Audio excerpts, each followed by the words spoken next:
Chapter 2, Wilbur.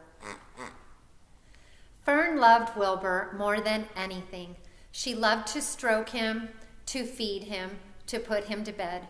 Every morning, as soon as she got up, she warmed his milk, tied his bib on, and held the bottle for him. Every afternoon, when the school bus stopped in front of her house, she jumped out and ran to the kitchen to fix another bottle for him. She fed him again at supper time and again just before going to bed. Mrs. Arable gave him a feeding around noontime each day when Fern was away in school. Wilbur loved his milk, and he was never happier than when Fern was warming up a bottle for him. He would stand and gaze up at her with adoring eyes. For the first few days of life, Wilbur was allowed to live in a box near the stove in the kitchen. Then, when Mrs. Arable complained, he was moved to a bigger box in the woodshed. At 2 weeks of age, he was moved outdoors. It was apple blossom time, and the days were getting warmer.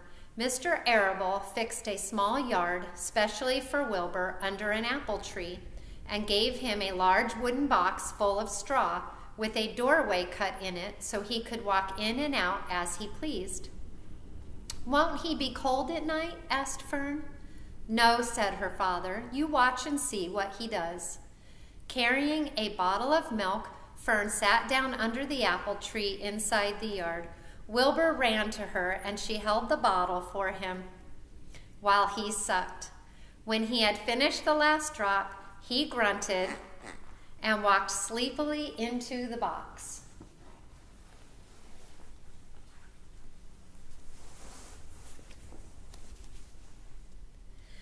Fern peered through the door.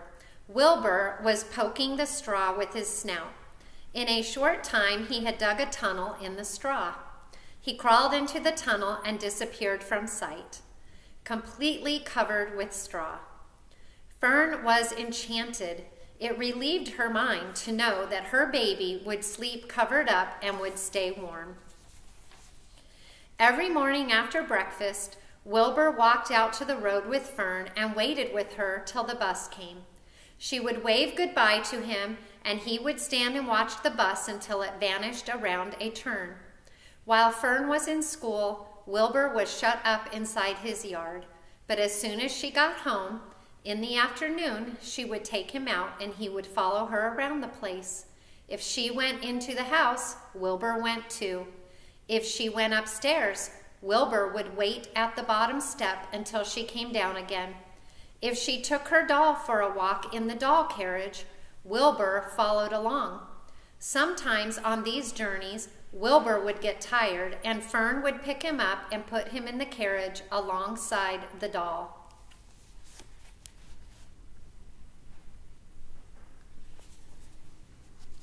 He liked this, and if he was very tired, he would close his eyes and go to sleep under the doll's blanket. He looked cute when his eyes were closed because his lashes were so long. The doll would close her eyes too, and Fern would wheel the carriage very slowly and smoothly so as not to wake her infants. One warm afternoon, Fern and Avery put on bathing suits and went down to the brook for a swim. Wilbur tagged along at Fern's heels. When she waded into the brook, Wilbur waded in with her. He found the water quite cold, too cold for his liking.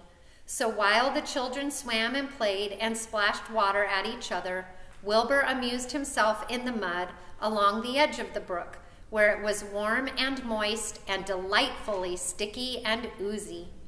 Every day was a happy day, and every night was peaceful. Wilbur was what farmers call a spring pig, which simply meant that he was born in springtime. When he was 5 weeks old, Mr. Arable said he was now big enough to sell and would have to be sold. Fern broke down and wept, but her father was firm about it. Wilbur's appetite had increased. He was beginning to eat scraps of food in addition to milk. Mr. Arable was not willing to provide for him any longer. He had already sold Wilbur's 10 brothers and sisters. "He's got to go, Fern," he said. You have had your fun raising a baby pig, but Wilbur is not a baby any longer, and he has got to be sold." "Call up the Zuckermans," suggested Mrs. Arable to Fern.